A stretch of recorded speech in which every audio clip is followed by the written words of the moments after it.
મરિયમ અને માર્થા.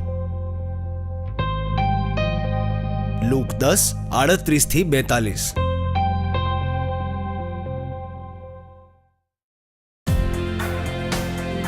ઈસુ યાત્રા કરતા કરતા એક ગામમાં આવ્યા અને માર્થા નામની મહિલાએ તેમનું અહીં સ્વાગત કર્યું. તેની એક બહેન હતી જેનું નામ મરિયમ હતું, જે પ્રભુના ચરણોમાં બેસીને એમનો ઉપદેશ સાંભળી રહી હતી. પણ માર્થા સેવા સત્કારના ઘણા કાર્યોમાં વ્યસ્ત હતી. એણે પાસે આવીને કહ્યું, પ્રભુ, શું તમને ઠીક લાગે છે કે મારી બહેને ઘરના બધા જ કામનો ભાર મારી પર છોડી દીધો છે?